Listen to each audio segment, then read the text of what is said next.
Good evening and welcome to the Monomoy Regional School District Monomoy Regional School Committee meeting for Thursday, October 12th.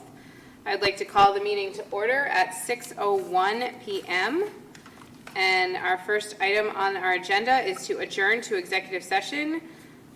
We will roll call vote to adjourn to executive session pursuant to GLC 30A, Section 21A2, to discuss strategies with respect to contract negotiations with non-union personnel. If an open meeting may have a detrimental effect on the district's bargaining or litigating position, and the chair so declares it. Coming out for regular open session at approximately 6:30 p.m. So a roll call vote. Ms. Finnegan? A motion? I make a motion to adjourn to executive session. Second? Second. Ms. Finnegan? Yes. Mr. Clark? Yes. Ms. Ebert-Long? Yes. Ms. Games? Aye. Aye. Mr. Russell? Aye. Ms. Gregg? Aye. And I am an aye. We will adjourn to executive session, coming back approximately at 6:30.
session after coming out of executive session. Our next, at 7:03.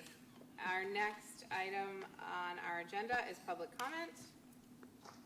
Seeing none, we will move on to the approval of the MRSC minutes from the September 14th, 2023 meeting.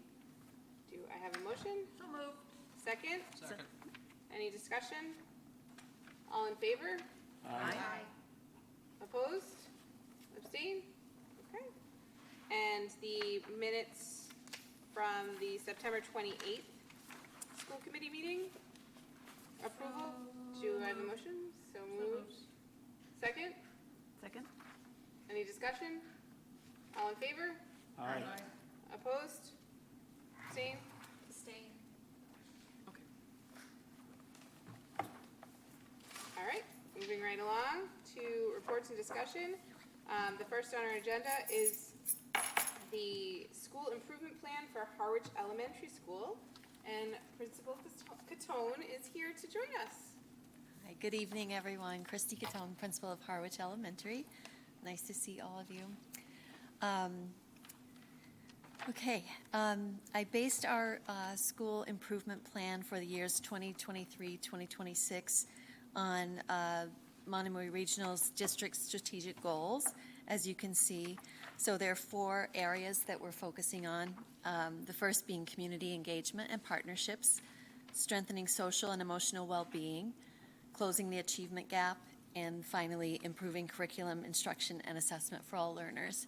And I know that that might seem backwards to you if you think of the order, but to me it makes perfect sense, and I think I've said it to you before, that we believe strongly at Harwich Elementary that focusing on the whole child, making sure that they are well and happy, that they feel like they belong, that all of those parts of the people in front of us are taken care of before we can address the academics. So something that we say to our students every single morning is that they matter, they belong there, and that we love them. And that's everything that we do is based on that, and it's because we need them to know that. And so the first area that is in our plan is to expand community engagement and relationship and partnerships. And I'm just going to focus on some of the highlights in each of these areas rather than walk through every single step. But we are very, very lucky at Harwich Elementary School that we have an incredible PTO, and they certainly lead the way, and we join them in this, in that they have regular meetings. They're very well attended by our whole community. I've never been in a school where PTO meetings are actually well attended, and they're really fun, and they plan incredible activities for our community. Allison and I joined this summer and developed some additional August social events for our families and children so that they could come back to school. You know, as we prepare to come back to school, they could come to the building on our playground, see each other, make those connections, build relationships, and we found that it was really a nice way to enter back to school in September. Our PTO currently is planning a playground landscape project, and that's well underway. The trees are about to be planted right now. That's something that the community has also been involved with. This fall we had a fundraiser for Maui schools, and that correlates with this part of our school improvement plan as well. The school council has also been instrumental, and in the last year was my first year there, they worked together with us to develop welcome buckets for families and making sure that we're communicating all of the resources and phone numbers and maps and dates and everything that we can when families come to join our community.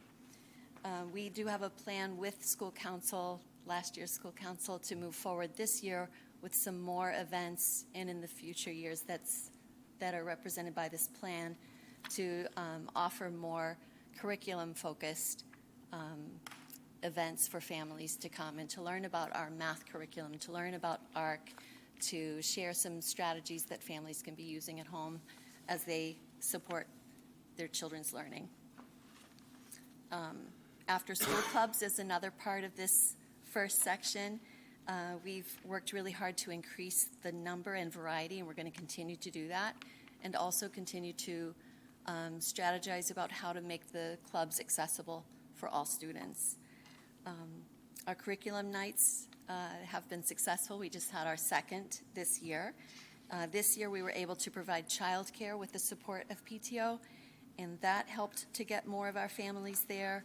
We increased our community organization and service groups that were represented in the gym, and all of those things are just contributing to this community, hopefully, in which everyone does feel that they belong and they matter and they know what's going on and they're a part of it. So those are the things that we're currently doing and what we're trying to build upon as Allison and I are now in our second year. The second focus area is strengthening social and emotional well-being. And you probably are aware we are a PBIS school, so we're constantly, teaching the children what being respectful, responsible, safe, and ready to learn learners means in our school. We do that through classroom lessons in second step, and also we're working really hard, and that's part of this plan too, is that we're going to continue to focus on our all-shark meetings that are an extension of that second step curriculum. And we have fourth grade leaders, I've talked to you about this before, who lead these assemblies. They teach the younger students, and those are growing in popularity, and we're just really hitting a nice stride in those as well.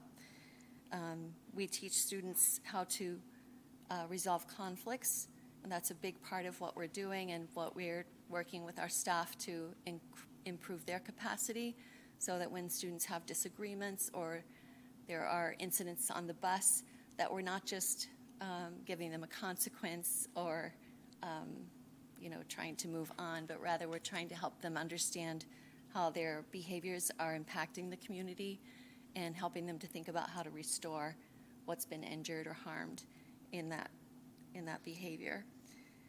We use CELUS, which is a student survey where our third and fourth graders respond to questions about how they're feeling emotionally and how they're feeling as a part of our school community. And in that last year, we were able to identify students who we focused on, students who self-reported that they did or did not have a trusted adult in the building that they could go to. And for the very few students who reported that they didn't, or they didn't have, or they didn't know who to go to problem solve, we paired those students with a 3-for-3, and we're going to continue that and build that program as well. The 3-for-3 is a person who is then connected to a student, one particular student. The student doesn't know that that adult has been paired with them, but they make it a point to meet with that student 3 times during the week for 3 minutes each time.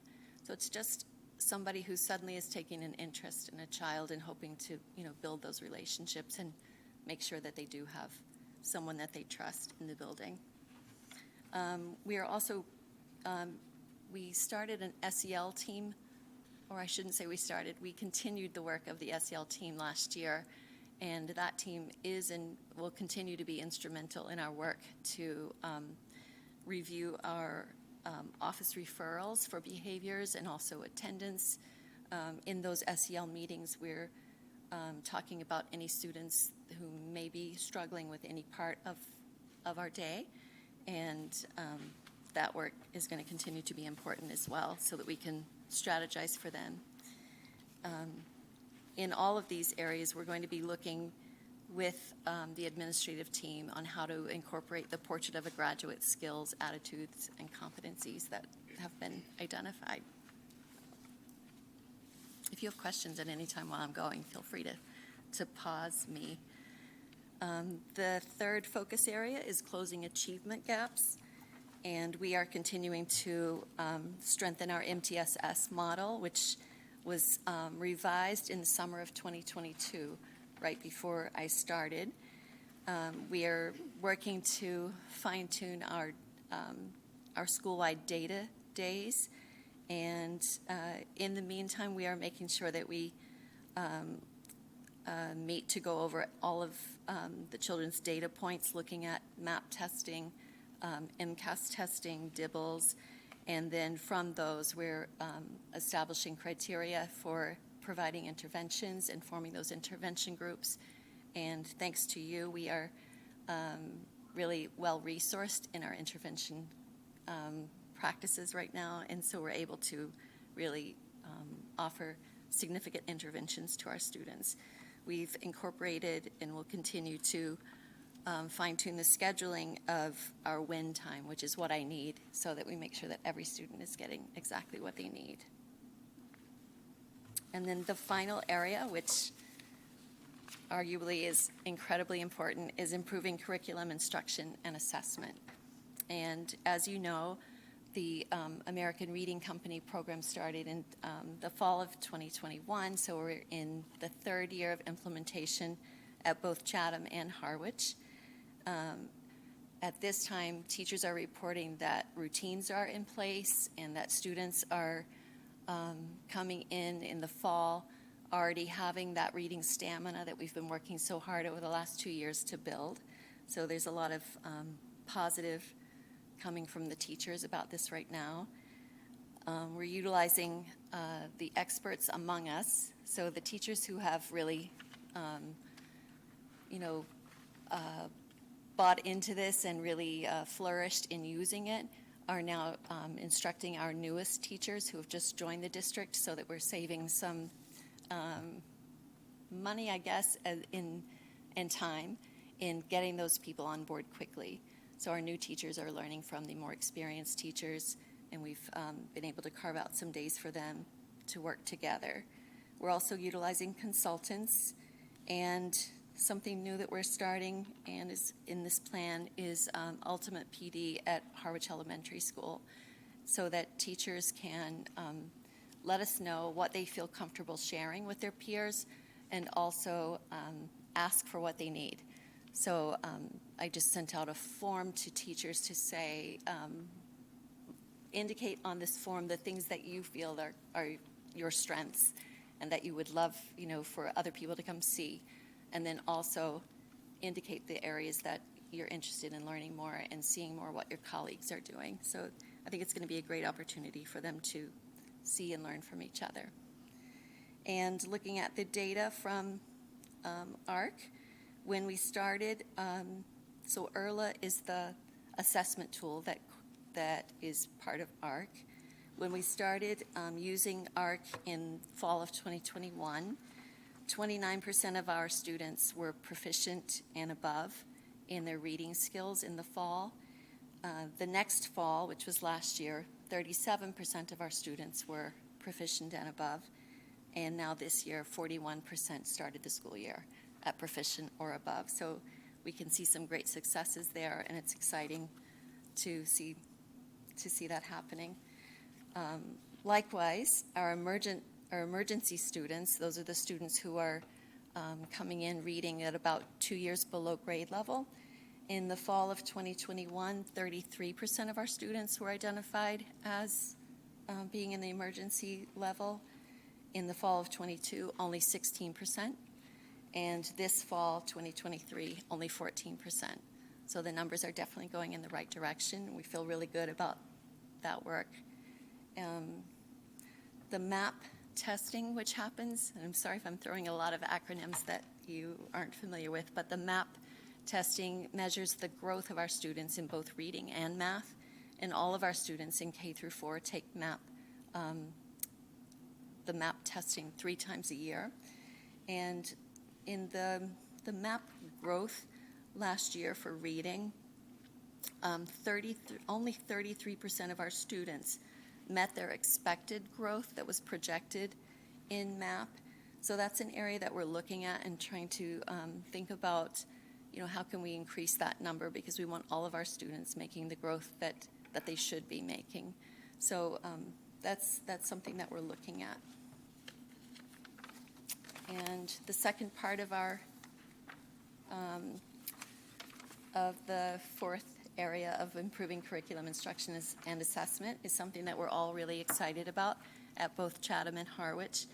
We're working with a consultant, Dr. Allison Mello, and she's helping us to look at our practices in teaching math and thinking about how we can differentiate our math instruction similarly to how we differentiate in reading with the ARC program. So she's helping teachers to look at transitioning their math instruction from whole group more to a workshop model, which is similar to the model that's used for reading. So we're really excited about that. And at the same time, we're going to be looking at our testing materials and making sure that they are what we need to be using with our students.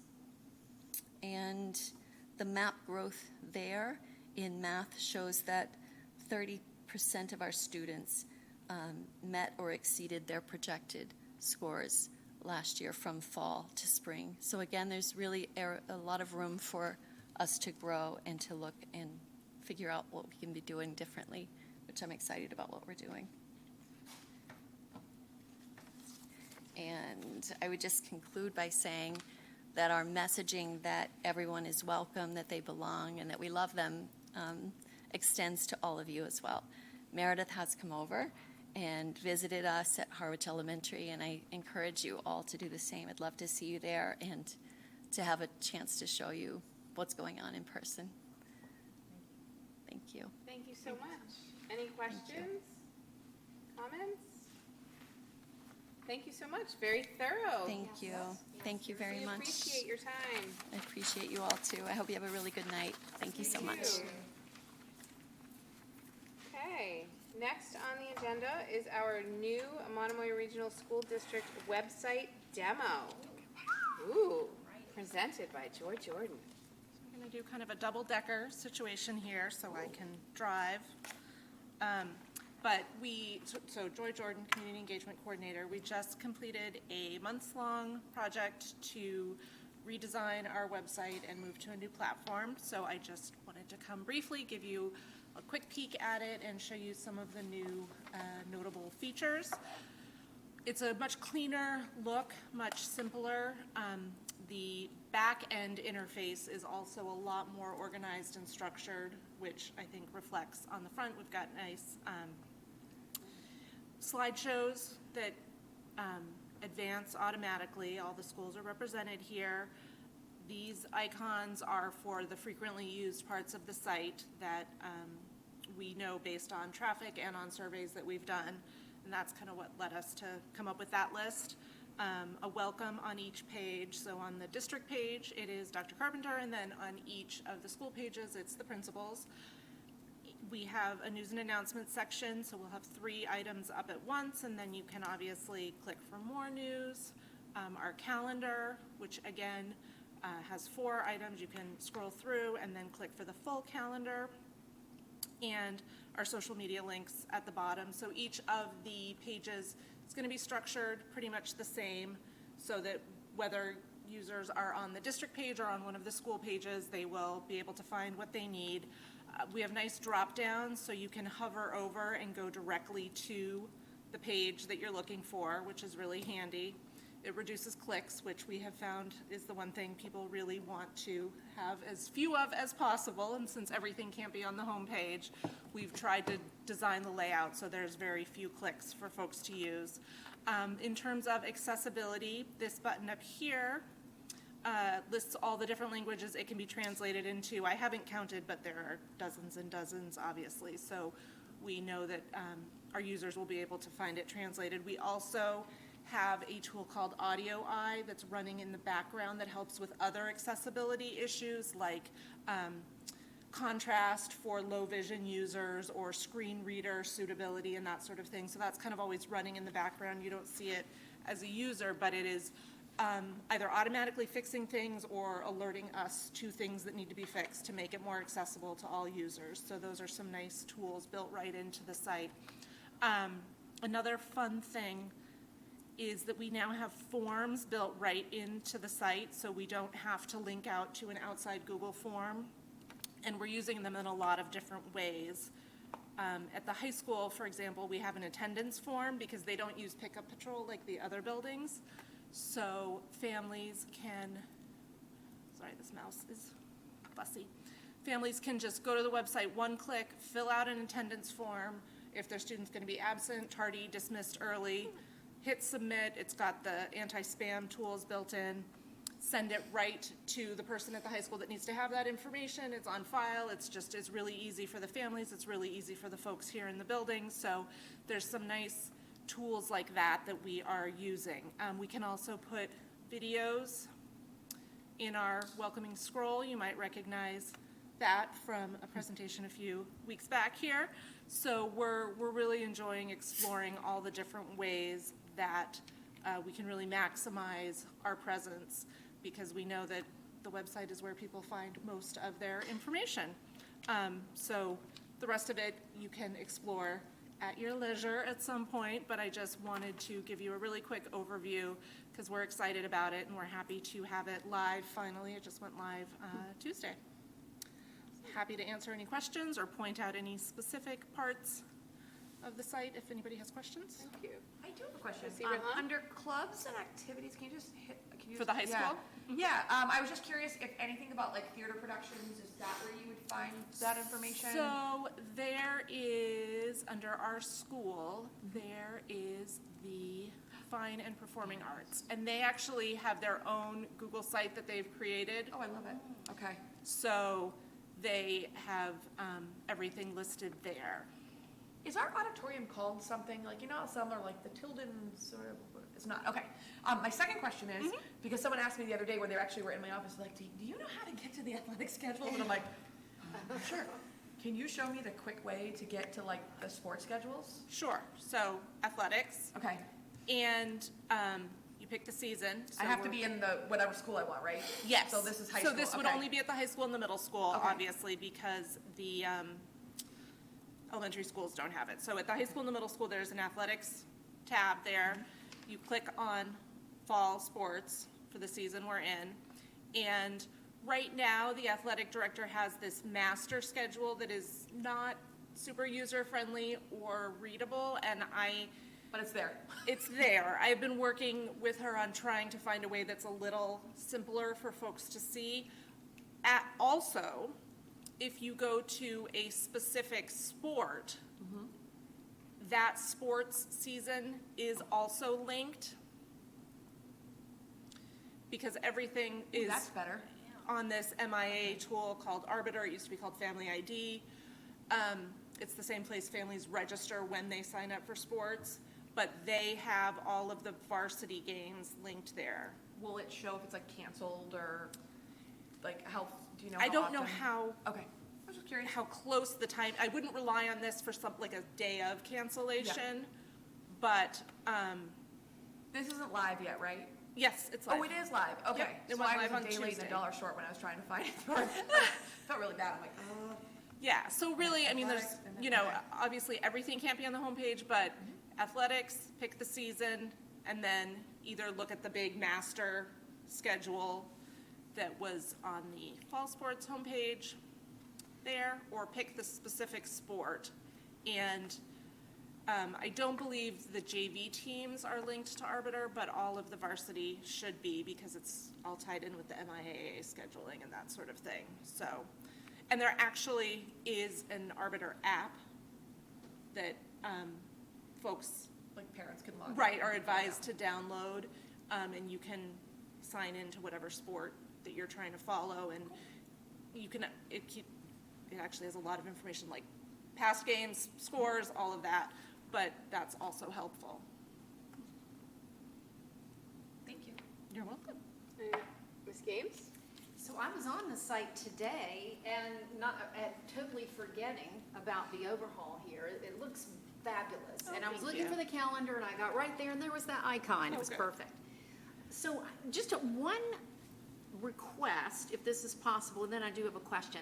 So that little pop-up box, does it come up like every single time you click on a page? For now, the recommendation from our project managers with the platform that we worked with is that we leave it up at least for a couple of days. Okay. And then probably take it down like tomorrow afternoon. Okay, good, because I was That gonna is, say. we do have full control over that setting, but they're, having done this with a bunch of other districts, they said, let it ride out the week. And by that point, you'll have captured the bulk of the users visiting and getting that information about it being a new Okay, design. that's good, because I found it very distracting when I was hopping around, but the first time, it's fine, like when it Yes. first pops up, And well, and at the Yeah. bottom, you can actually click Don't Show Again. yeah, I saw, yeah, but it kept popping up, I was like, oh. Okay, so thank you for that. So could you go to school committee, because this has always been, yes. So, okay, this is good, I did not look at this today, because I do get requests from public people that Right. want to know where they can find things, and I even have had a hard time Right. finding things, so. So we tried to reduce the number of layers you had to go through. So really, you hover over school committee, you can get agendas right there. If you click on school committee directly, that's when you get the list of the members. Sorry, this mouse is. So here is your lovely faces, your contact information, the video feed, and then right here on the side, you can click directly to the agendas and the minutes. They're all very clear. You can't miss where that file is to download. The one area that we would like to work on is the policy manual, just because that is it's a lot of information, and we're trying to figure out the best way to organize it that makes it easy for people to access. But it really should, again, just be a couple of clicks to get to, really, if you go to the homepage, you can get to agendas in one click. Perfect. We were looking at this for a committee meeting last week, and we were like, where's that agenda? So this is good. This is great. Yeah. The other thing I just want to commend you on is the language translation. That is so fabulous, because families, it just makes it so much easier when English is not someone's first language to just find it, and thank you. Yep, it's right Yeah. there at the top. And this black bar at the top that has our social media feeds, the translation, and a link to the district homepage and all the school pages appears on every page. So you'll always, no matter where you are in the site, you can access that. Great. Thank you. And there's the regional agreement. Anybody from either of our towns wants to Yep. find it, there it is. Yeah, so there's so there's this layout of the different sections, and then it's down the side as well. So even if you're scrolling down, you can find it on the side, and then it's always at the top there. Great job. Looks good. Thank you. Any other questions? I have a question. Did the app get updated as well?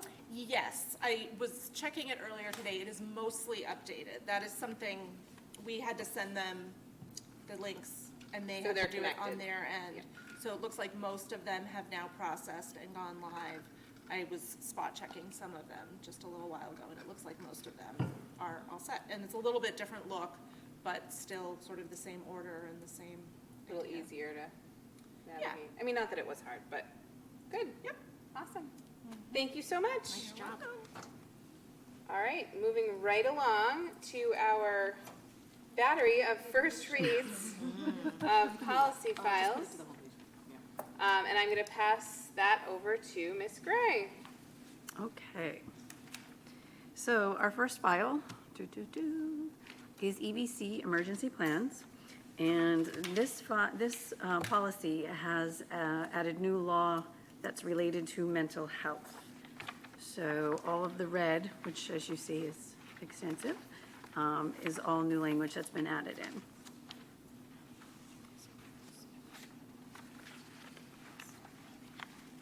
I'm assuming I'm not reading it.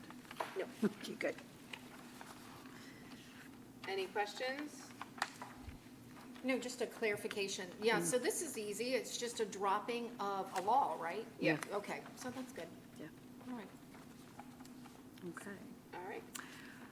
File FSCR, Civil Rights Complaint Policy and Procedures for Sponsoring Organizations of Child Nutrition Program. And this is actually another new law under Child Nutrition Programs, USDA. So it's not OCR. And Melissa had mentioned this is something that we'd have to make sure cafeteria folks are aware of and all staff. But this is also another new law.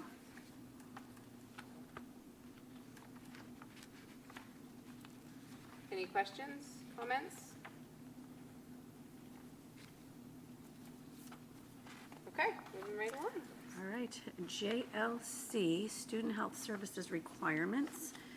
This is updating language, and we're also including behavior in here as well. Where did she put that in?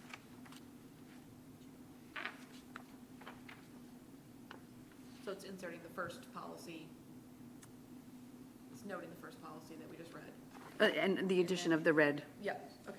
because it's medical and behavioral health emergency plans rather than just medical. Questions, comments? Okay. JLCA, physical examinations of students. Again, this is an update in some language and some regulation updates. This has been vetted by our physician and by the nurses. And so we've got, oh, we actually have a typo in number 4. Mental health. Oh, yeah. Mental and behavioral health.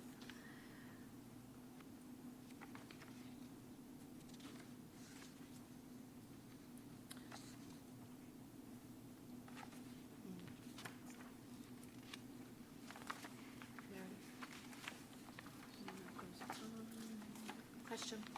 Oh, sorry. That's okay. Number 4, I think the typo was in the red, or mental/behavioral health. There's no L. It's mental / behavioral, yeah.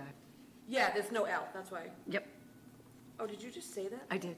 God, all I heard you say was like, I know there was a grammatical error we fixed. And then, so I was like, oh, this one wasn't fixed. Great minds think alike. That's true. Question? Yes. So on number 9 about BMI, is that, so it's in red, so I'm going, that obviously is new. Is that a requirement for the whole BMI? And number 9, height and weight measurements? I guess if it's in red, that's all coming from something, I'm assuming. Right, it's all the CMR 200, 105 CMR 200. Yeah, I'm just kind of wondering why, Can't I don't know. still doing BMIs? Yeah, because I feel like we asked about that at our Yeah. meeting, and it was just something that is always happening at a physical. And so it does it's just a part of the whole process, but Right. it's not it's information shared, but it's not, There's no sort of there's no, judgment. there's no judgment. Yeah. There's no judgment connected to it. okay, I was just wondering what the thought process was, because, I mean, there's certainly been a lot out about BMI, because people have different body frames. Right. And I don't think you can take a small frame and a large frame, and I just Right. have strong feelings about that. So I just didn't know, yeah, okay, that's fine. Ms. Finnegan? When we talked about it, taking the BMI is just another way to see if someone's healthy, and there's no judgment. And of course, they take all those things, and if there's an issue, a significant issue, it's just told to the parents, and then they address it however they Right. want to. Yeah, and I totally get that. I don't think it's a fair assessment on certain body frames is what I'm saying, so, but that's fine, I'm not gonna challenge it. It's just something I think needs to be revisited beyond this group. Beyond, There's nothing yeah. we can do. Right. But yeah, okay, thank you. All right, next. File LBC, which is relations with non-public schools, and legal and language updates were added in.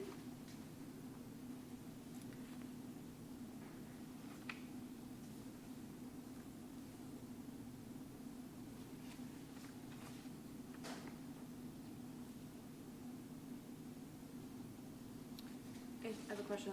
We talked about this when we had the meeting with the new school that was in Harwich, that was at the church. And I know we talked about bringing this policy and reviewing it. Can you touch on anything that, I mean, where did the items from in red, are those the legal references down below? Do you know where Melissa pulled this information from, or was it? That's a good question. I want to say that mask isn't referenced. I think it's from the legal. It's got to be. But we can double check and bring it back.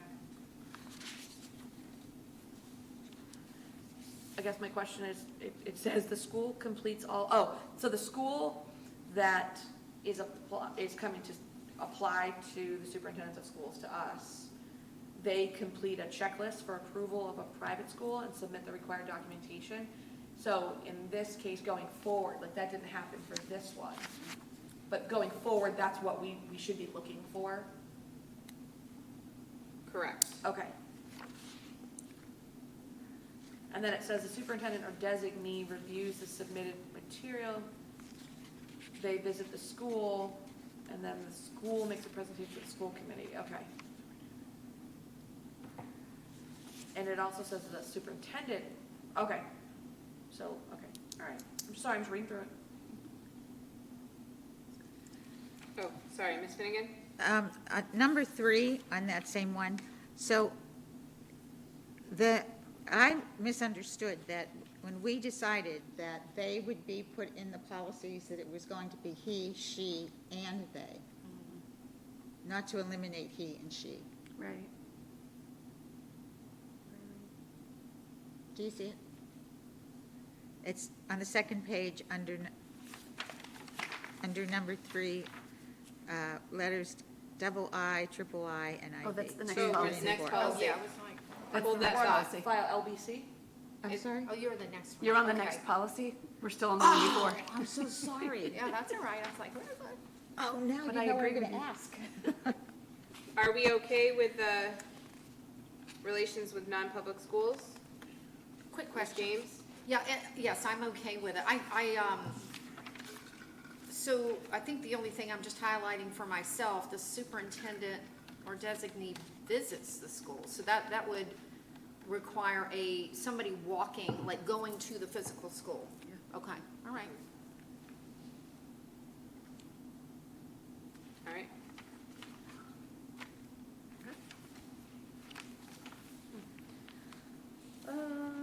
File HF, school committee negotiating agents.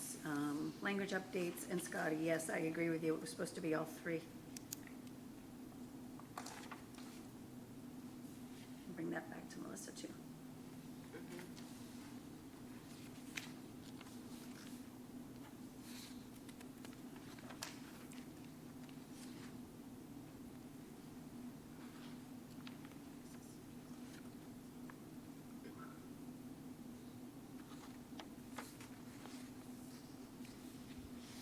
Anything else on that one?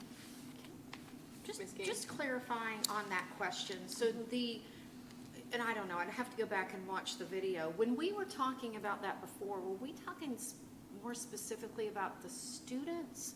Because this would be the negotiator. So, in my opinion, they might just be okay, because we're talking about a negotiator, not one of our students. But again, I'd have to go back and read the minutes.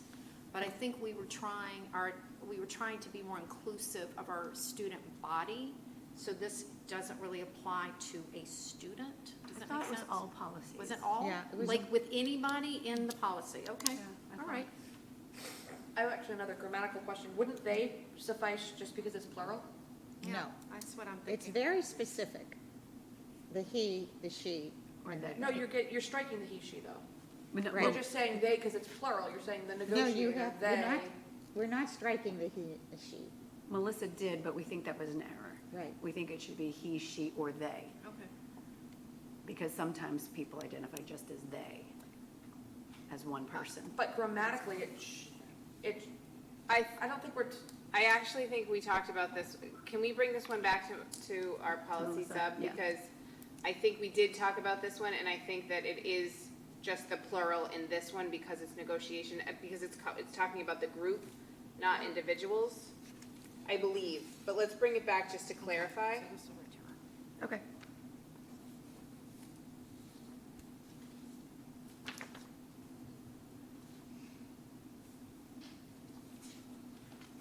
Anything else? If that's okay. no, thank you, Mary. I think that would be perfect. Thank you. Okay. All right, next. All right, BFDA-E is consolidating BFDA, BFDA/E/1/2 and /3. It's all in red. So it's all brandy new.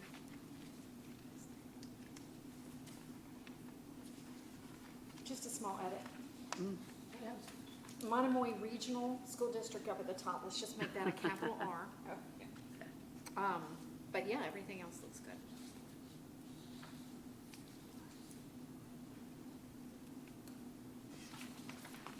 Oh, School sorry. council, Say that again?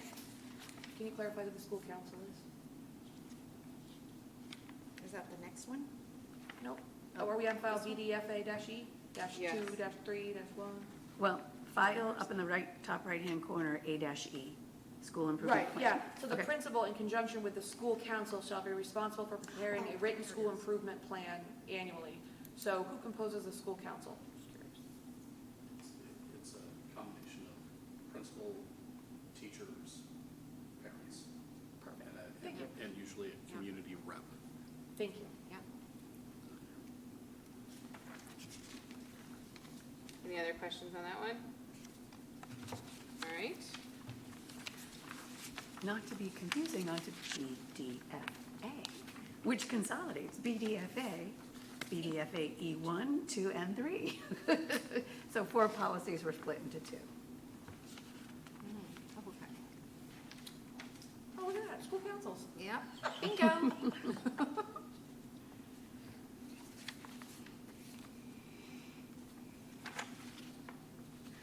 Wow, pretty learning.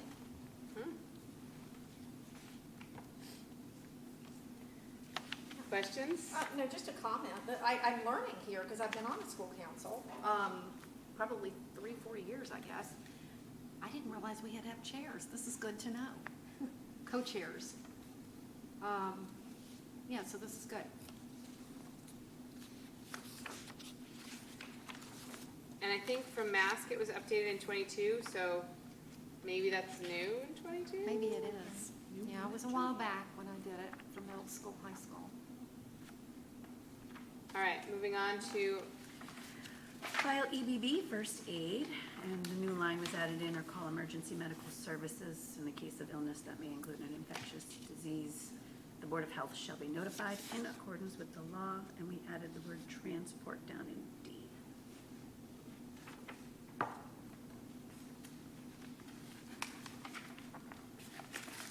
questions?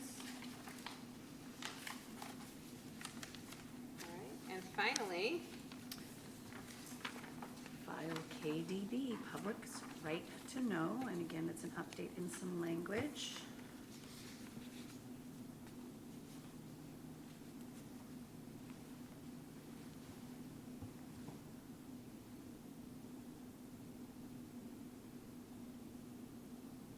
any questions? All right, so all but one will move forward for a second read for our next meeting. All right, moving right along to the first reading of the 2023-2024 superintendent goals. Dr. Carpenter? I don't know if we want to do the superintendent evaluation subcommittee report first, and then I'm happy to read off the goals. Oh, I think it's, I would keep, Madam Chair, because we could just follow the order. But, yeah, my report really is going to cover the timeline. Sure. Yeah. okay. So in terms of the goals, I met with the evaluation subcommittee and discussed my goals. I'll read off the goal topics themselves. And first is a professional practice goal to engage in professional development with focus on strategic communication and public engagement. And I just talk about doing some PD with an organization called Leading Now. The second professional practice goal is to pick up where I left off last year with a professional practice goal, having met with the high school guidance team to get their support in identifying students who would benefit from higher education mentorship. And to begin soliciting mentors this year, I'd like to work with Joy to implement the higher education mentorship program to recruit more mentors and to start the mentorship process with students. I'd also like to thank Charles Kruska, who's already emailed me with some suggestions and trying to get me on some agendas to recruit some additional mentors. Student learning goal number 1, we have a new curriculum office, and I want to make sure that I'm supporting their success so that we live up to the vision of bolstering teaching and learning by having administrators more regularly in classrooms, providing a coaching model of support, and meeting with the curriculum office team and with building leadership to talk about curriculum, instruction, and assessment at each school. District improvement goals.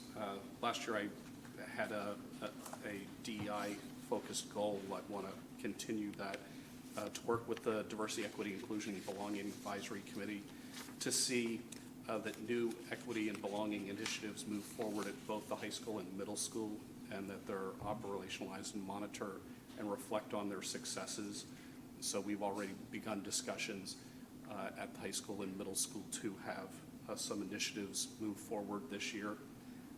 District improvement goal number 2, to support the development of the new strategic plan, and that's up and moving forward quickly with the timeline that I've already discussed with the school committee.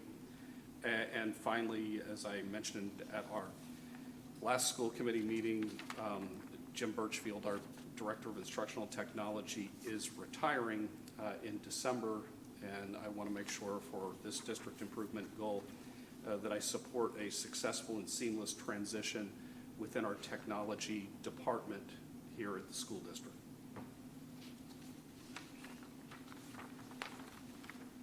Any questions, comments?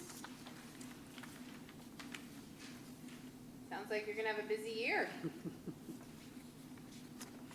Because he usually does. Yeah. Keeps me young.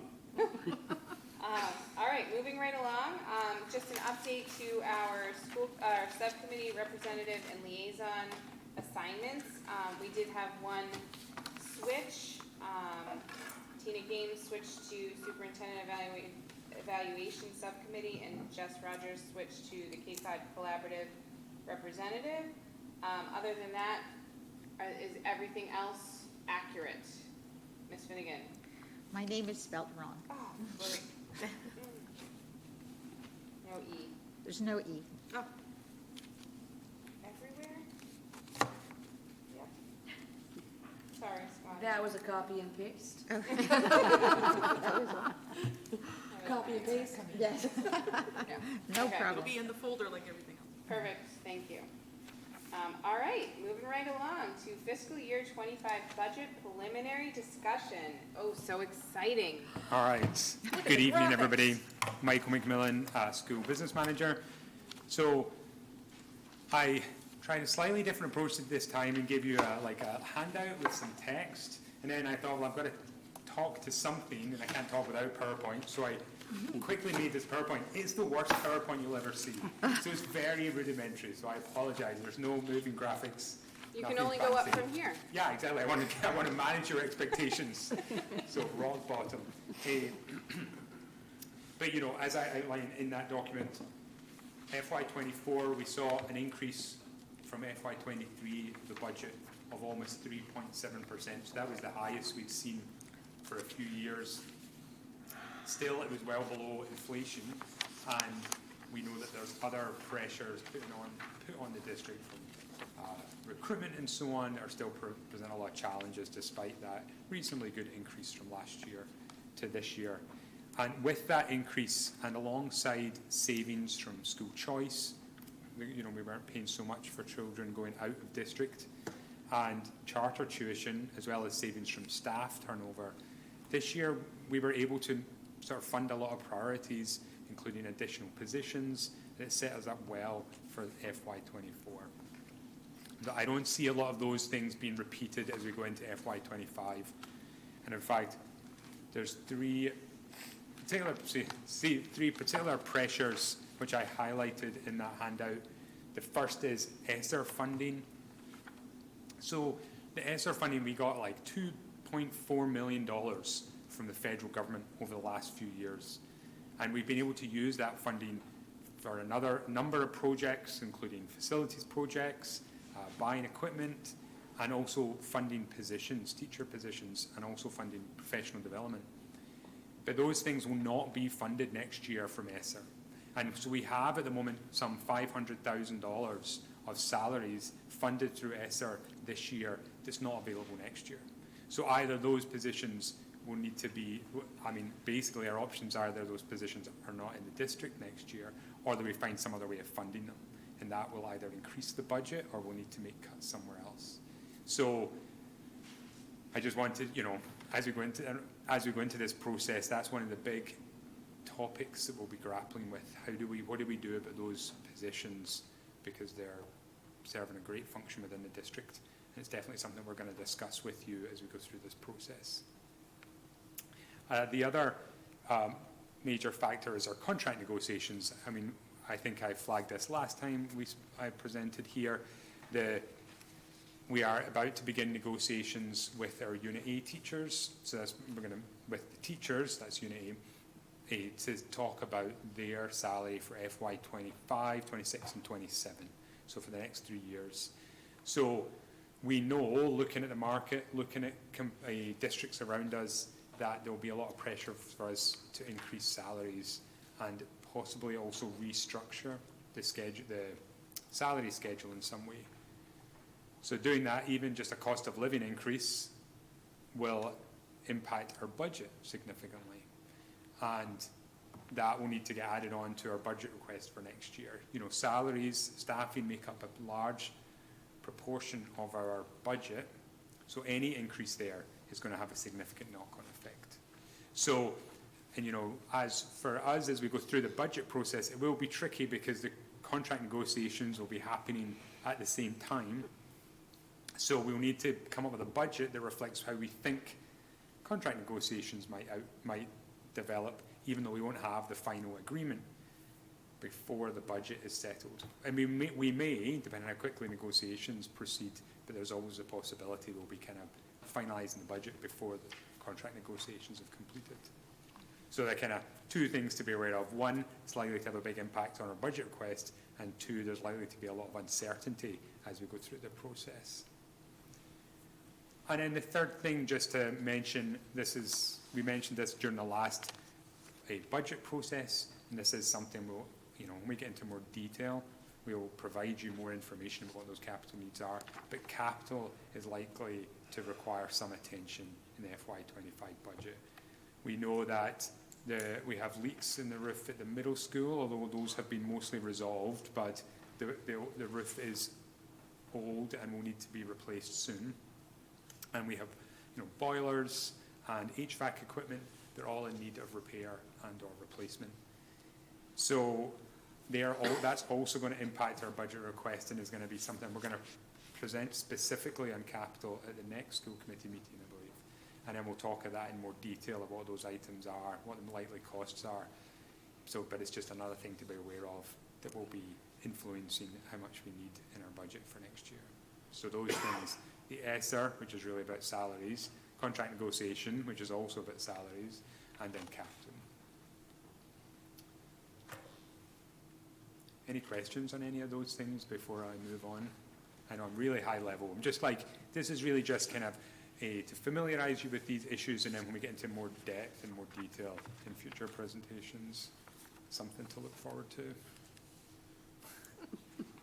So enrollment, you can maybe make this out better in your handout, but enrollment, this is district enrollment, so, and because there's another enrollment figure later on, but this is the number of students actually enrolled in our district. And after we saw actually quite a significant fall, it's not here, but from 2020 to 2021, we fell over 100 students. That was kind of in the midst of just coming out of COVID. We saw that, but since then it's been relatively stable. So enrollment so we are expecting enrollment to start to go down, and it's not stable at each school.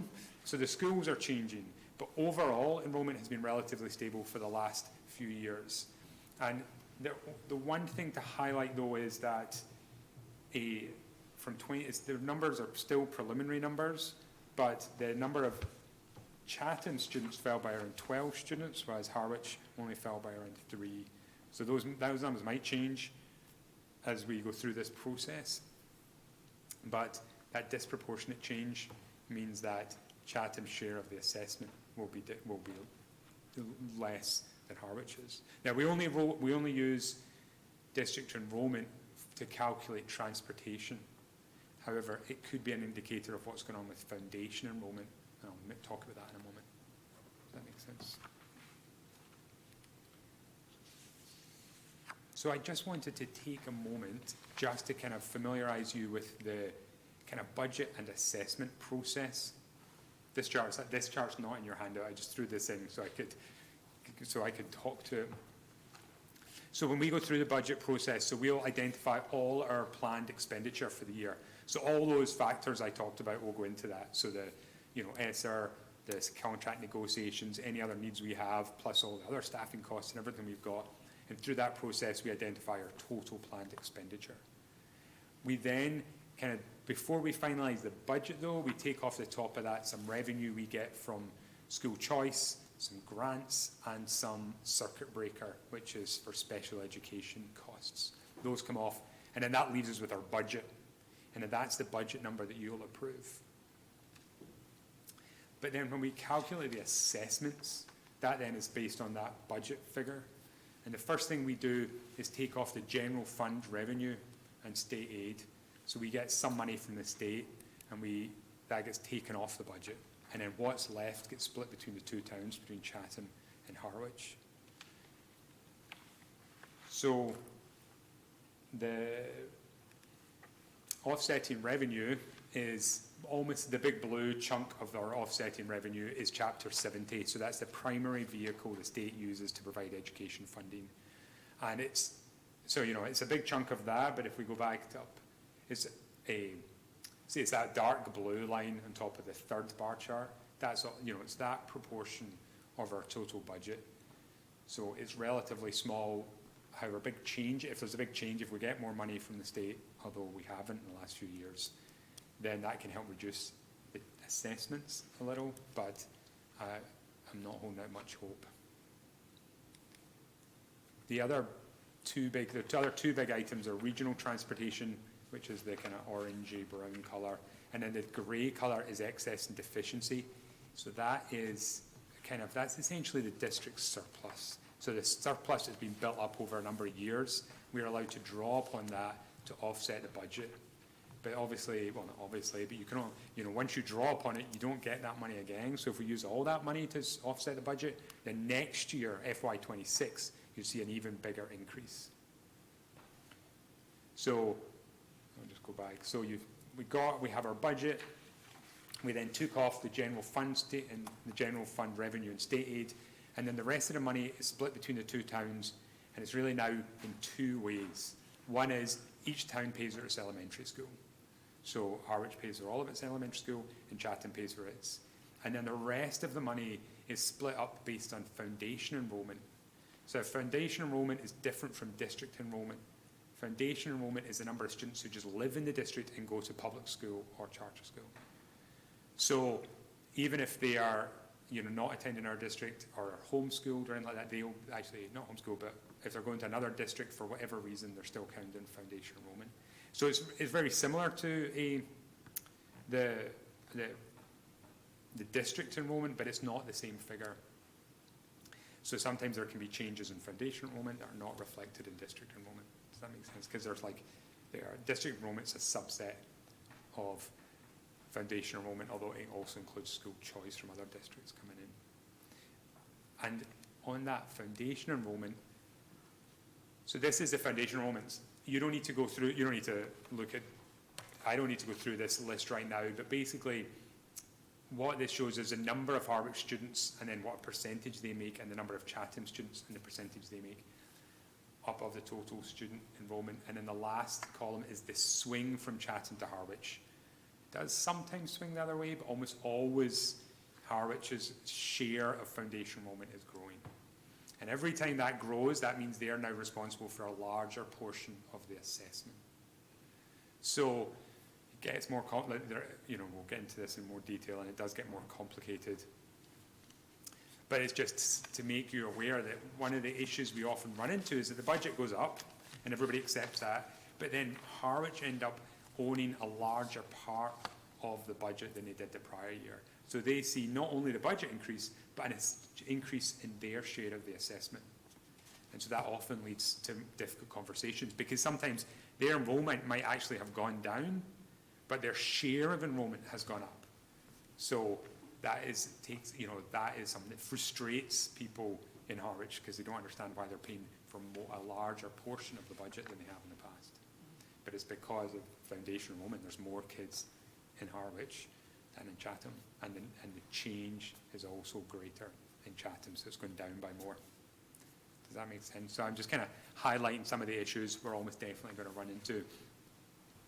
We actually already know one part of foundation enrollment, because the way the regional agreement is written, when we're calculating these figures, they're based on the prior 3 years. So we actually already know the foundation enrollment for the prior 3 years. So for part of the foundation enrollment calculations, we know there's already a shift from Chatham to Harwich of like 0.27%. Doesn't sound like a lot, but when you're applying it to millions of dollars, it can make a difference. So I just wanted to go through some of these big tick items that I think we're going to be talking about a lot over the next few months, and just kind of give you the lay of the land. So that's it. Is there any questions on any of that? I like the land. All right. Seeing no questions, we'll move right on to quarter one finance report. I believe that's also you. That is also me. Woo.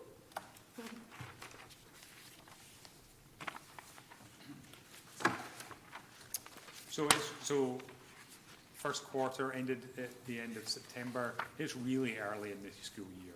So it's really hard to draw too many inferences from the information we have at this point. You know, we've not really into the heating season. You know, we've only got a month of school, so we don't really know what substitutes are going to be like. We don't know like a lot of our, so actual heating costs, but also heating repairs that we might need for our HVAC systems. It's really early in the year. That said, so this is the first chart in the handout.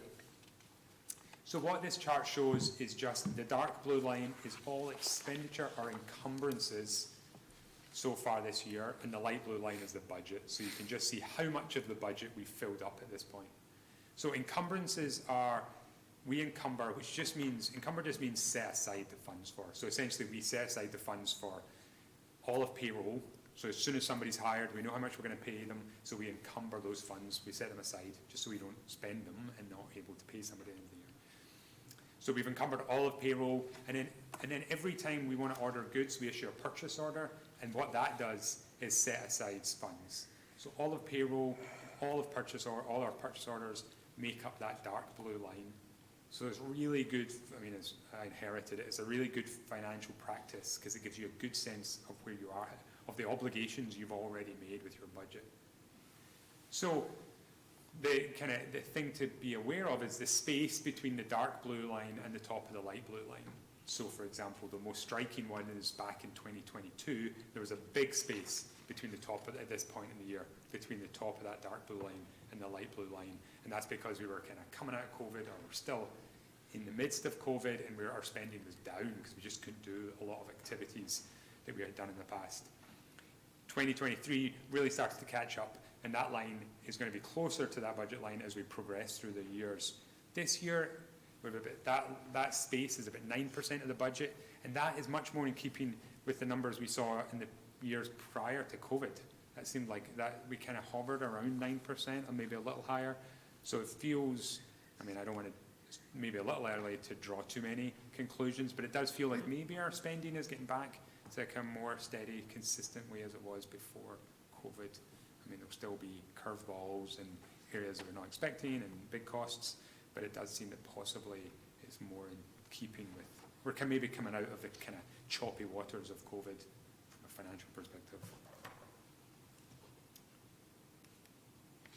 So this other chart, so this is not encumbered. The dark blue line is just expenditure. It's how much we've spent. And so this is really handy for me to say, because say we've encumbered, see our total encumbrances and expenditure, it looks okay, but I see a weird spike here, then I might be worried about what our actual costs are going to be at the end of the year. But right now, the dark blue line is what we've spent, and then the kind of yellow and orange lines is a forecast based on the last 5 years. So we look good compared to the last 5 years. I think that forecast is slightly skewed by last year, because last year was a tough year. We spent a lot of money on a number of reasons, including HVAC costs, and that total impact of FY23 is inflating that forecast a little. However, there are a couple of areas I highlighted that are below trend, like capital investment and instructional equipment, and I think they are going to pick up in the next few months. So it is early in the year, but it looks good. This last slide, this is the same as that first slide. So the dark blue line is expenditure, the light blue line is budget, but it's by the major, right? So this down here, these are major accounts. So this is just a categorization that we get from the state. So this is just a good way to see, are there any particular areas that are blowing up the budget or way under budget? So for example, you can see this pupil services. There's a big space there. I mean, I like those big blue spaces because that means we've got some surplus. And that's because we prepaid some of our transportation costs with funds at the end of last year. So we're allowed to prepay costs because it's with the collaborative. So we know, so we've not encumbered so much because some of those costs have been paid through that prior year payment. So that gives us, so that's, in coming reports, I'll probably be asking to transfer some of this light blue line to some of these other areas, like maybe over here in counselling where we're already near the top. That's mostly salaries, that's why. What else is near the top? So professional development might be one area where we're looking to transfer money from pupil services, but that's this. I'm just giving you I'm just flagging things that might come up and what I can see by looking at this chart. Other teaching services, so that includes substitutes. So we don't encumber substitute costs because we don't really know what they're going to be. We really just don't know day to day. So because substitute costs are in there, that's why there's a big space to the blue line, because there's nothing to encumber. There's also, at the start of the year, for the first month, we did have a few instructional assistant vacancies that we hadn't filled. So that meant we hadn't encumbered those funds yet, so those vacancies were sitting out there, and we hadn't started to pay anybody yet. And so that's also why there's a little bit of a gap.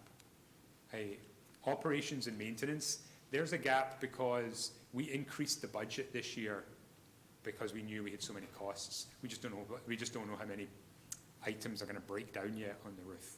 That was HVAC equipment. That's what cost so much last year. So that is increased the budget, but we don't encumber those funds until the items actually break down. And the last thing is benefits and charges.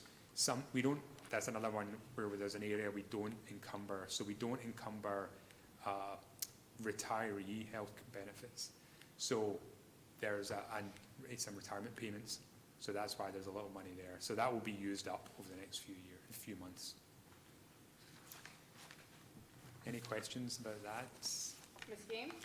Yeah, just with the red line. Yeah. So that's in comparison with 23 to where we are. So up at the teachers, because we've already jumped past the red line. Tell me why that was. So that's a great point. So this line here. So I didn't mention, which is there's a red line in here as well. And what that red line shows is where we were at this point last year.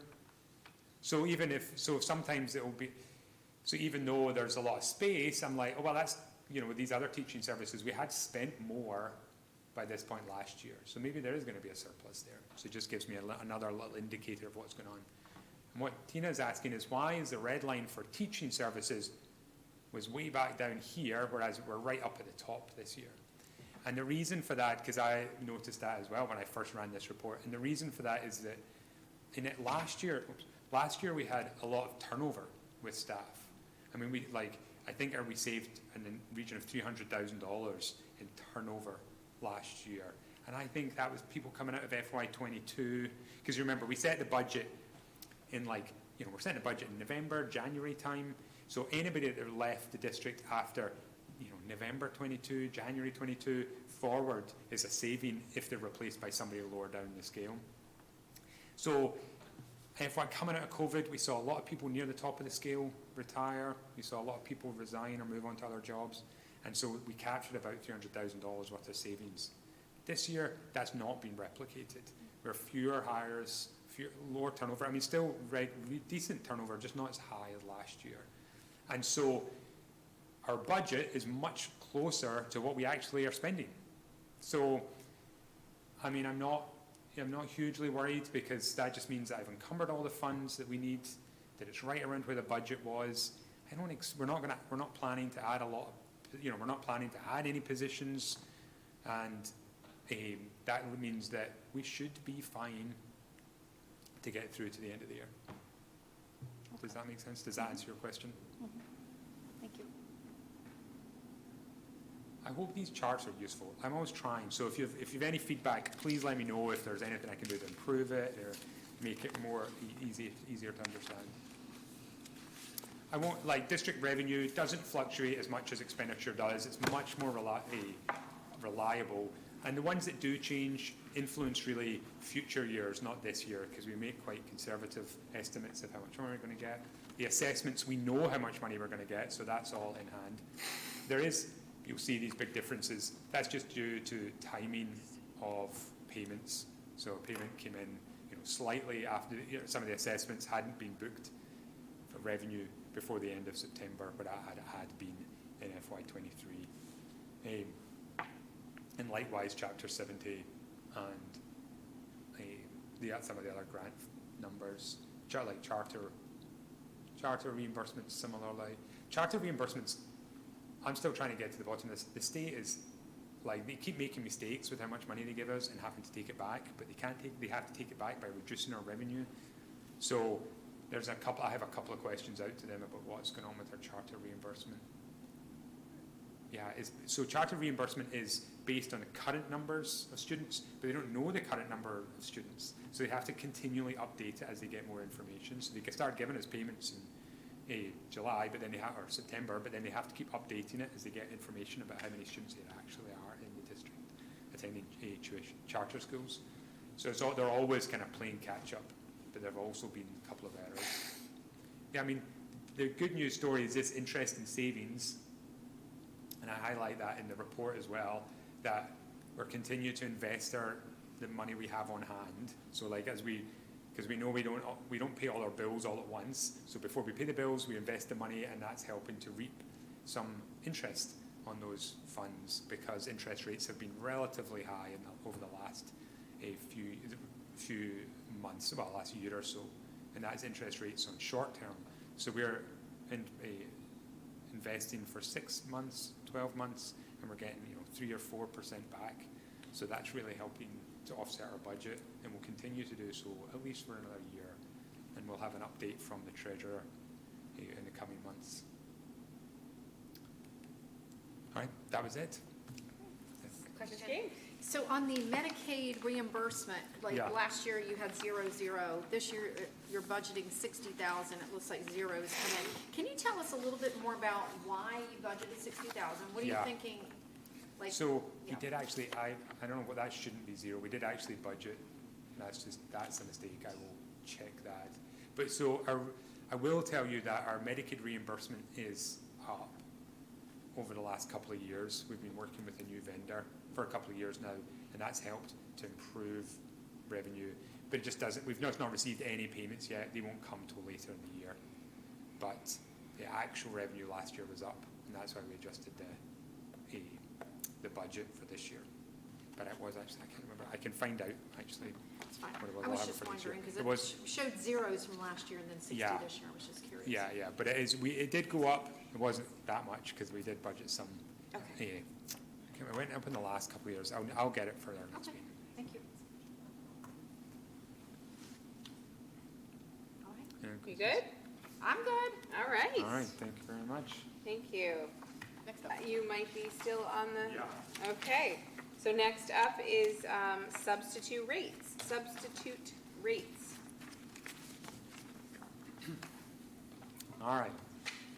This is my last one for the evening, I promise. I feel like we talk about this every year. Yeah, so yes, so every year we talk about substitute rates. So there's a memo with a little more detail, and I've just put kind of summary information up on these slides.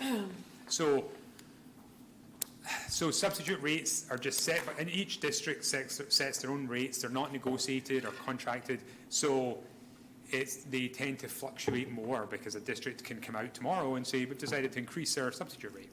And there is a shortage of substitutes on the Cape, and so what we see is that districts just keep increasing. You know, we're kind of playing this slight catch-up process. Well, we kind of leapfrog over each other as we're trying to attract substitutes. And I mean, I guess the end is when the rates are big enough that they encourage people to come back into the market if they are out there, or we just or reach a point of saturation where there's just not, you know, we can't afford to keep increasing the rates. But at the moment, I have these proposed new rates. I'll just jump a slide.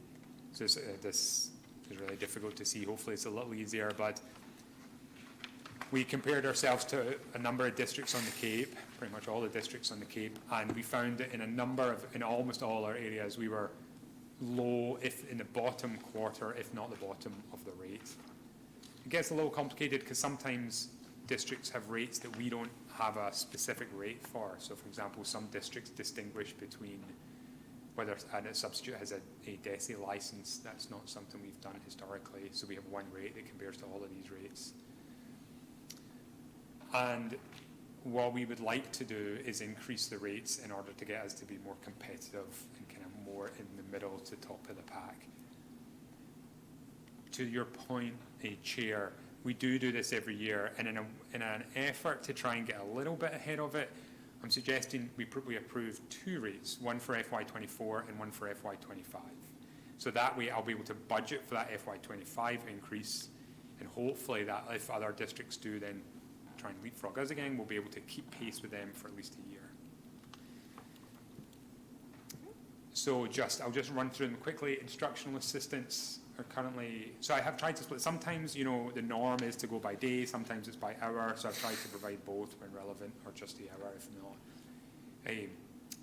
The instructional assistants are currently $15.25 an hour. We're looking at increasing that to $16.92 and then $17.69, which gives you $110 and $115 a day, you know, for the next couple of years. Teachers would go from 112 at the moment to 125 and then 130 next year. Nurses, where we're finding there's a lot of competition and particularly difficult to recruit. And although we don't use them a lot, are critical, we really need them when we need them. So, and we're increasing that from 150, or proposing to, from 150 to 175 and then 180. And then really for clerical staff, cafeterias and custodians, our aim is to reach $19 an hour by FY25. We have 3 steps for custodians. So, and that was largely if we're, you know, sometimes we use students or people who have no experience, and so to recognise that some of our staff our subs have been working with us a long time, maybe they get a higher rate to recognise that experience. In terms of so that's the comparison which you can see in front of you. And then just in terms of costs, the biggest costs by far are teachers and instructional assistants. We just don't, the numbers are just not so great amongst the cafeteria, clerical, custodial, or even the nurses to really have a big impact on the budget. You know, so all 3 of those combined are still somewhat less than $10,000. The big one, so instructional assistants, almost $89,000 we spent last year. So the total cost there increases about $15,000 over the next couple of years. And then with short term, so this is not, I'm not even discussing, we're not even looking at long-term subs, because that generally depends on the contract, i.e. the Unit A contract. So that will set that rate. But so this increase that we're proposing would give additional $30,000 here, this year, and then $11,000 next year. So so FY23 was a particularly high year. So I mean, I have based all our numbers off FY23. I'm really hoping it won't be that high again, but there's no promise. So that, that's a cumulative impact on next year's budget of, $66,000. So that will have that's another item to add to ESSER and the contract negotiations and capital. This will be another hit to the budget. But we need the substitutes, we need these instructional assistants. This really impacts the quality of education that students are receiving. If we can't get teachers if we can't get substitutes to fill in for teachers, it has a direct impact on the classroom. So although it's a lot of money, I think it is worth it. Any questions?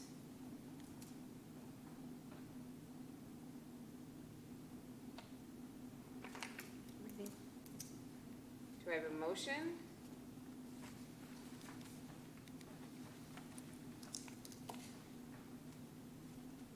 Is the motion to increase the So- substitute? So I make a motion that we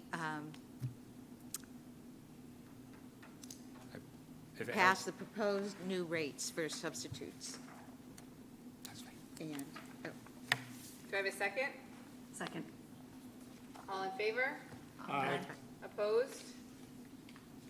Abstain? You wanna, let's back up. Sorry. It's okay. Question? Well, the motion Michael's actually put on here to approve an increase to the rates for substitute positions. oh, I'm sorry, I didn't see So that. I'm wondering, Should I reword it? To approve an increase in the rates for substitute positions as noted in the memo provided to the school committee, effective October 10, 2023. Do we need to withdraw your original motion? I withdraw my original motion. Sorry. Withdraw the second? Withdraw. And would you like to Again, to approve an increase in the rates for substitute positions as noted in the memo provided to the school committee, effective October 10th, 2023. second? Second? Any discussion? No. All in favor? Aye. Opposed? Abstain? Awesome. Thank you All right. very much. Wonderful. Moving right along to subcommittee representative and liaison reports. Finance subcommittee reporting out? yes, that'd be great. Okay. I'm going to report out on Finance Committee. Basically, we just reviewed Michael's presentation that was shared with all of you tonight, and as always, we asked clarifying questions. There were no votes or anything taken. It was just a review of his presentation. And the negotiations meeting, the committee met on Tuesday, and the superintendent summarized some of the conversations that he was having with his administrative team. No votes were taken, and so we're moving forward. Superintendent evaluation subcommittee? Yep, we met on October 4th. We reviewed the draft goals that were presented to all of you this evening, and then I just want to report out on the timeline that we had discussed and would like to put in front of you this evening. So January 17th, the subcommittee is going to meet again to begin and discuss the formative evaluation process. We'll be back in front of you on the 25th to share that. And then early April 2024, we haven't set our date yet, but the subcommittee will meet again to begin the summative evaluation process. And then what comes out of that will be in front of you on April 25th. And then on May, so that starts that whole process. And then on May 9th will be the final school committee evaluation, of which that will be presented publicly. That's where we all read our little evals. So does that line up with, I'm only asking this because I think it does. I think that last year we fell into a place where members of the school committee that may not be on it any longer. Yep, I lined it up. You lined it up. So, yes, okay. I went 'Cause I to- think I missed that. Yeah, no, that's okay.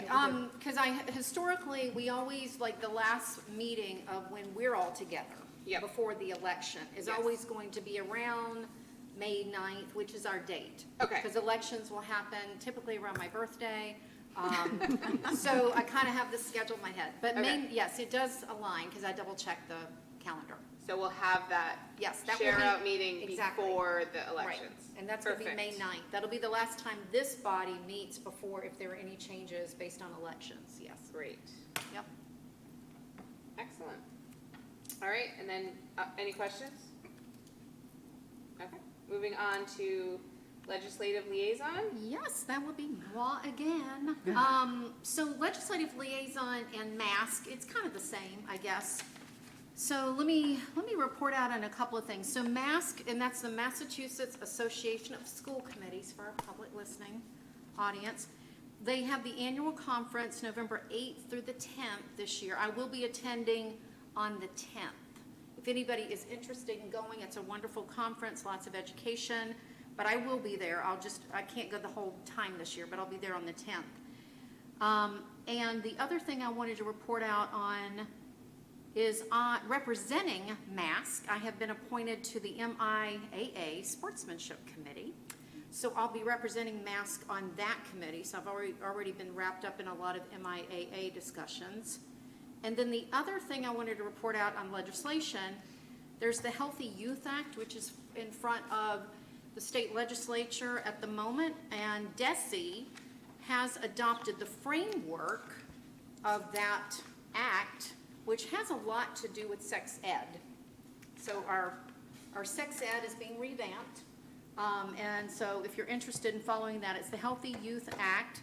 There's a series of hearings going on the state level. But DESE has adopted the framework. So that's a good step in that direction, but it does have to be passed by the state legislature, make its way to the governor for signing.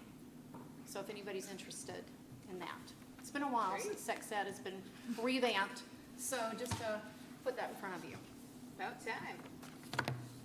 Any questions? All right, moving right along to the superintendent's report. In terms of recognitions, I just want to pause for a second. I know that Joy gave a presentation on the new website, but I really want to sort of acknowledge and appreciate the work that Joy does on that website. So I would love to see each of you go look at some school district websites out there. Go see if you can find the regional agreement on a website. Go see if you can find the policy manuals on a website. Go see if you can find staff lists in all of their schools.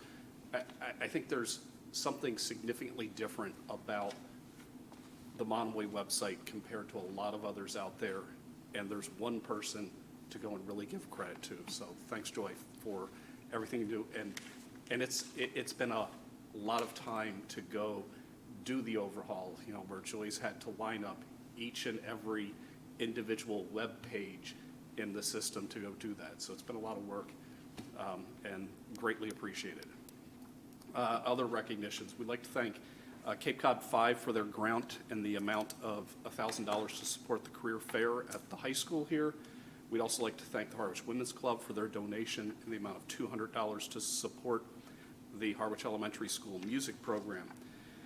We'd like to also recognize that Monomoy Regional High School received a number of honors in excellence for educating students and providing all students access to advanced coursework. In the most recent U.S. News and World Report annual ranking of best high schools in each state, only 3 Cape Cod high schools were named in the top 100 for Massachusetts. Out of the 348 high schools in Massachusetts, Monomoy Regional was one of those, took 83rd spot. U.S. News ranking system takes into consideration graduation rates, college readiness, state assessment scores, underserved student performance of each school to arrive at the rankings.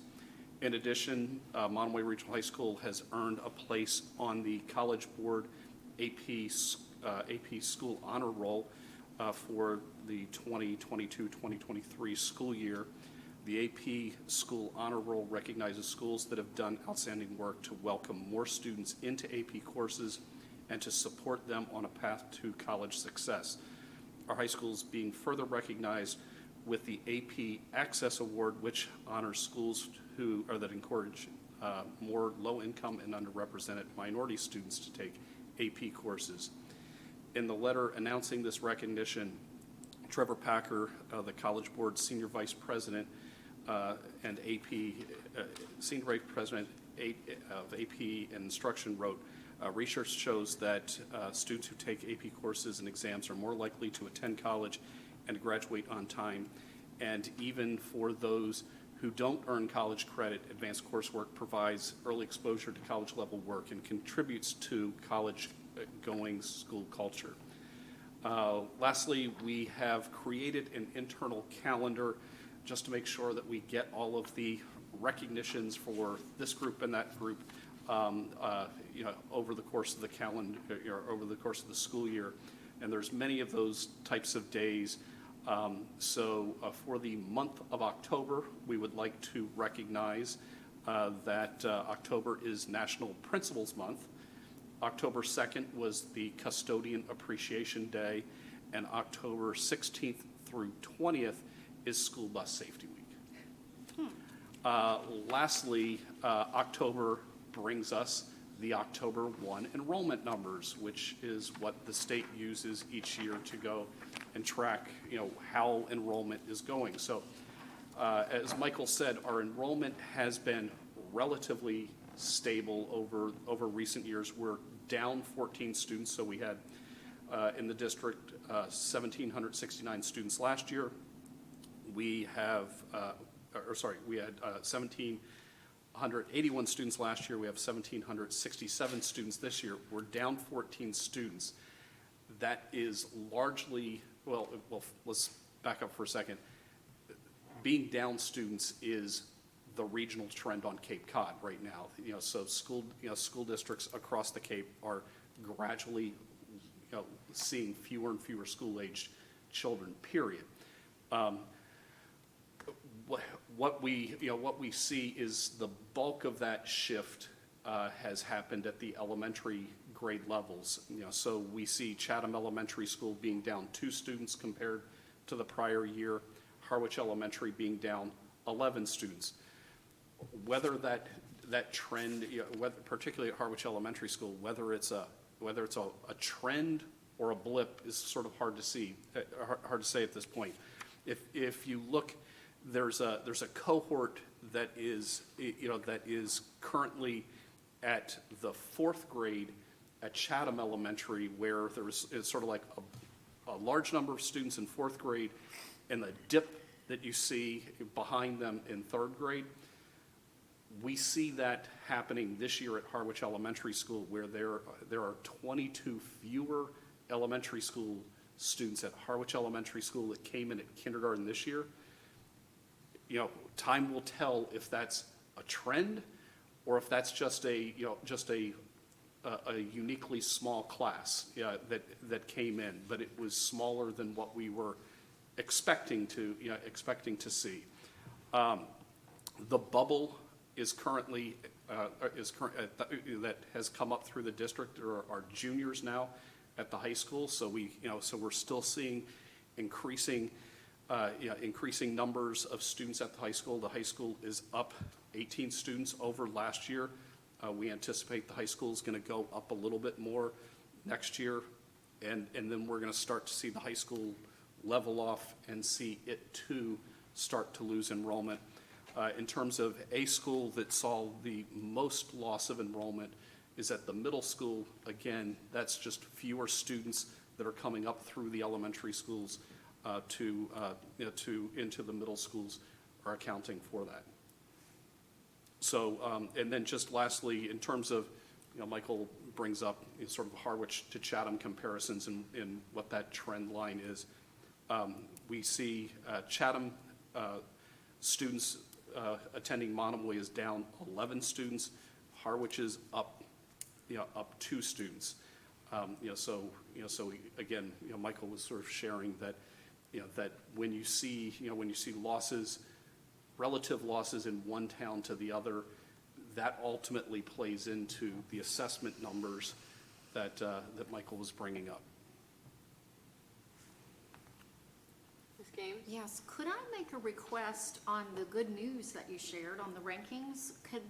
Could somebody, Joy, Chair, I'm not sure, make sure both of our select boards are aware of that, as well as finance committee members. I know some of them are on our newsletter list, but not all of them are. So I think it's really wonderful news that should be shared with everybody in the community, and I would think and hope that some of our decision makers would be interested. That would be great. Absolutely.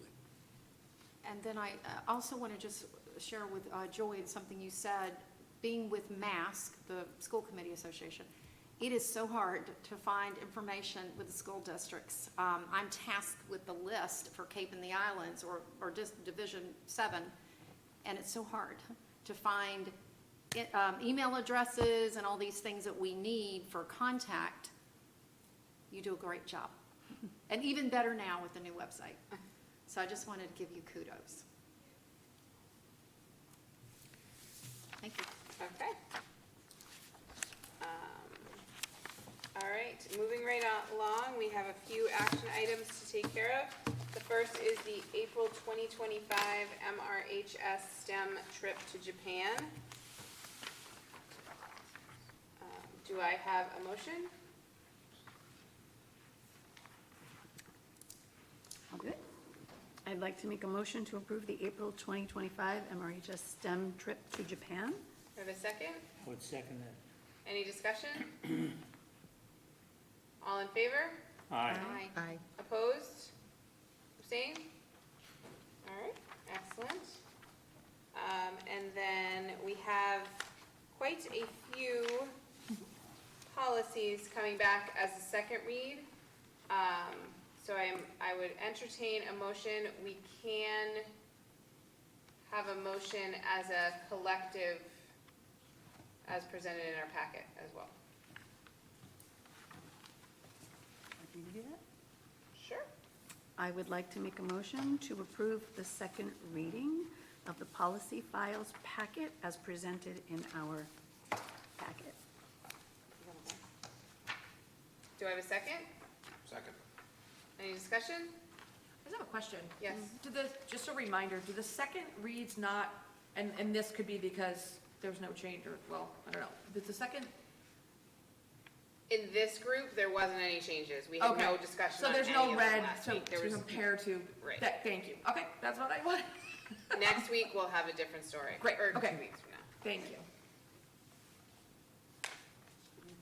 All those in favor? Aye. Opposed? Abstained?